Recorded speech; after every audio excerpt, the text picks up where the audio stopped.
Hoy se presenta el proyecto de la celda galvánica. Presentamos a los integrantes Alejandro Vargas, Jorge Andrés, Emilio Calleja y Alejandro Sánchez. Para comenzar, hablaremos un poco acerca de nuestra investigación. Comenzaremos con los combustibles fósiles. Hoy en día son los combustibles fósiles la fuente principal de energía mundial. Se utilizan en el uso doméstico, el transporte y el uso industrial. Realmente cualquier cosa que requiera energía. Funcionan con base en la combustión para generar electricidad y provienen, unos de los más comunes son el petróleo, el carbón y el gas natural. La problemática en sí es que son recursos no perpetuos que producen emisiones de gas de efecto invernadero. Estos pueden generar mala calidad del aire, lo cual causa enfermedades respiratorias como las que hemos visto aquí en Monterrey, y también contribuyen más principalmente al calentamiento global. Como ya se ha estudiado mucho, esto puede llegar a causar elevaciones de temperaturas entre 1.5 a 3 grados centígrados, momento para el cual habría sequías, tormentas, escasez de agua y de comida, lo cual pues es un problema para todos en el mundo. Para reemplazar estos combustibles fósiles hemos estudiado otros tipos de celdas, por ejemplo la celda combustible. La celda combustible es una celda electroquímica que se basa en el funcionamiento de las reacciones redox. Generalmente se utiliza la combinación de oxígeno con hidrógeno para producir agua y también energía. Los componentes principales de la celda combustible son la celda de electrolito, que está en el centro, que permite el flujo de iones que se van a producir en la reacción redox, el ánodo y el cátodo, que están a la izquierda y derecha del electrolito, y que están conectados por un alambre. En este alambre es donde se da el aprovechamiento del flujo de electrones.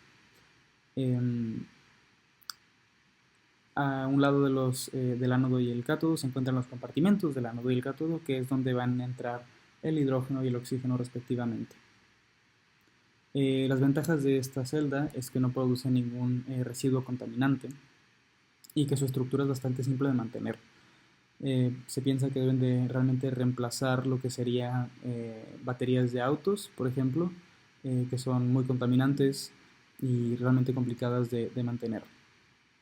Sin embargo, las desventajas entran aquí. Como ya dijimos, el hidrógeno es uno de los reactivos necesarios para producir la reacción. Sin embargo, este es un gas, lo que lo hace difícil de manejar porque es voluminoso, es explosivo y producir el hidrógeno como gas requiere energía, la cual proviene probablemente de combustibles fósiles. Bueno, la celda solar. La celda solar es un dispositivo que convierte energía solar en electricidad mediante el efecto fotovoltaico. Se usan materiales semiconductores para que absorban los fotones y suelten electrones. Y los componentes son una capa de silicio tipo N y tipo P, que luego generan una unión, PN, contactos metálicos y una cubierta ya transparente, ya sea vidrio o plástico, para que pueda pasar la misma energía solar. Las ventajas es que es una fuente de energía renovable y no contamina y no genera contaminantes. Es de bajo mantenimiento, ya que una vez que los pones se mantienen ahí por un largo tiempo. Las desventajas es que son dependientes del clima. Si no hace mucho sol, no consigues mucha energía. O si estás en áreas donde hay muy frías o sí, que no sale mucho el sol, terminas con menos energía. Luego, que son relativamente caras y, son difíciles de conseguir. Y, que requieres mucho espacio para la cantidad de energía que generan, ya que, no es como si las puedas poner una arriba de la otra porque, bloquearían la luz o... Pues sí, entonces requieren mucho espacio. Una celda galvánica. La celda galvánica es un dispositivo electroquímico que convierte energía química en electricidad mediante reacciones de redox y espontáneas. Ejemplo clásico, la pila de Daniel, como la que se encuentra en la foto. Componentes: dos electrodos, un ánodo y un cátodo, que son los que están sumergidos, soluciones electrolitas, un puente salino y un alambre conductor para generar bueno, mismo sistema sea continuo. Ventajas: genera directamente electricidad al momento que empieza, son relativamente portables, ya que se pueden crear y mover con facilidad, y bueno, son fácil de usar en muchos dispositivos. Desventajas: tienen una vida útil muy chica. Los desechos pueden ser relativamente contaminantes sí, o difíciles de desechar, ya que bueno, son metales y uno que otro pueden llegar a ser químicos. Y bueno, requiere que cuando se acaba esa misma vida útil, pues que se haga otra pila, lo cual genera mucho desecho, o su misma recarga, lo cual no siempre puede ser igual de fácil. El objetivo de esta experimentación es poner en práctica lo que hemos investigado acerca de las celdas galvánicas, solares y de combustible, al diseñarlas, construirlas y probar su eficacia con un dispositivo electrónico real. En nuestro caso utilizamos un mouse inalámbrico, así como un termómetro para probar el funcionamiento de las celdas. Ya en materia de funcionamiento, bueno, podemos ver que en efecto se pudo armar una celda con magnesio como ánodo y cobre como cátodo. La solución fue, en este caso, de 0.5 molar de sulfato de cobre. Se midió el voltaje y la corriente. Se usó un vaso de 50 mililitros, 35 de la solución de sulfato que habíamos hecho previamente en clases anteriores, barra de magnesio, tubo de cobre, lija de papel y lija, papel toalla para separar un separador poroso, multímetro para medir qué tanto nos acercamos al objetivo y un motor, o en este caso fue un mouse, cables y cabe recalcar que se evitó el contacto directo entre magnesio y cobre para no producir cortocircuito. Podemos ver que el magnesio, el ánodo se oxidó y generó ion magnesio y electrones. El cobre, el cátodo positivo, reduce el ion a cobre lo redució a cobre metálico, haciendo que los electrones viajen por el cable y los iones por la solución, dando energía al mouse y al termómetro. Lijamos el magnesio preparando la solución, colocamos el separador, insertamos el magnesio en el tubo de cobre y sumergimos sin que se toquen. Conectamos negro al magnesio, rojo al cobre, medimos voltaje en circuito abierto, luego corriente y voltaje bajo carga en el motor en serie y observamos cómo funcionan tanto el mouse como el termómetro. Concluimos que una reacción redox se puede alimentar, bueno, dependiendo, en este caso fue la carga de 3 voltios y se comprobó experimentalmente. Aquí tenemos el video ya de las celdas funcionando como tal. En la primera parte es la celda dando energía justamente al mouse, que mencionó anteriormente, y también tenemos posterior el uso del termómetro. Aquí tenemos el video ya de las celdas funcionando como tal. En la primera parte es la celda dando energía justamente al mouse, que se mencionó anteriormente, y también tenemos posterior el uso del termómetro. Aquí tenemos el video ya de las celdas funcionando como tal. En la primera parte es la celda dando energía justamente al mouse, no anteriormente. ¿Se sigue prendido? Y Sí. también tenemos posterior el uso del termómetro.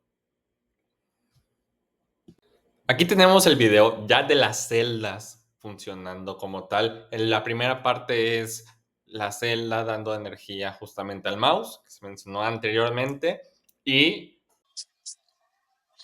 Después del laboratorio y con las tres fuentes de energía, eh, se logró, se logró alimentar a los objetos usados, que en este caso fueron un mouse y también un termómetro, que si bien son objetos de bajo voltaje, pues también pueden ser útiles en el día al día.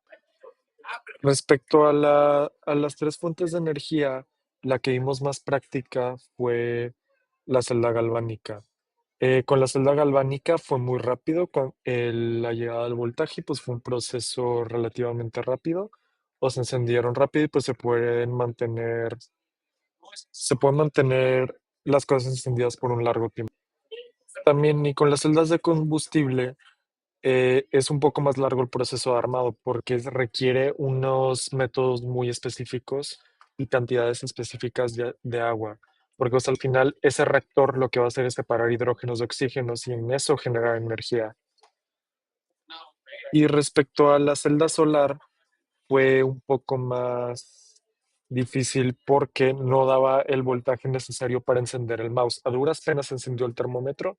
Esto podría deberse a que pues es una celda china y barata y que no es capaz de generar energía a ese ritmo, o tal vez pues porque estábamos en un salón de noche y también los polos estaban en mandarín, por lo tanto era difícil saber cuál era el positivo y el negativo. Entonces, para finalizar, concluimos en que las tres fuentes de energía funcionan, pero por obvias razones no todas requieren una metodología distinta y dependiendo para qué se usan, una es más conveniente que otra. Las pilas galvánicas son muy útiles para alimentar cosas pequeñas porque el proceso de armado no es tan tardado. Sin embargo, al no poder suministrar voltajes tan altos y considerando que los aparatos de pilas de hoy utilizan por lo menos dos pilas AA o AAA, se pueden requerir múltiples celdas para alimentar a una sola cosa. Por lo tanto, no es muy práctica, pero pues sí es funcional. Igual las las celdas de combustible, el proceso de armado puede ser algo tardado y consideremos que no dura mucho la alimentación de voltaje debido a cuánto tiempo dura la reacción. Entonces se necesita un suministro constante de agua, lo cual puede ser un poco tedioso y poco viable y algo costoso a largo plazo. Y bueno, y las celdas solares a larga escala podrían ser las más útiles debido a que si nos basamos en el panorama actual que se necesita una fuente de energía sostenible, muchas, muchas instalaciones, ya sean residenciales, de trabajo y demás, utilizan celdas solares como principal fuente de energía. Pero en nuestro caso, fue algo difícil debido a que probablemente las celdas solares estaban dañadas o no sabíamos cuál era el polo correcto debido al idioma o también pues por la falta de sol. También pues una serie de recomendaciones es que pues se necesitan pues que se tiene que humedecer correctamente el puente salino pues para mantener una neutralidad eléctrica y que funcione la celda. Y también pues lijar los electrodos porque se puede causar una reacción espontánea de oxidación en el magnesio y, y pues se tiene que lijar el óxido para evitar residuos y mantener un funcionamiento correcto.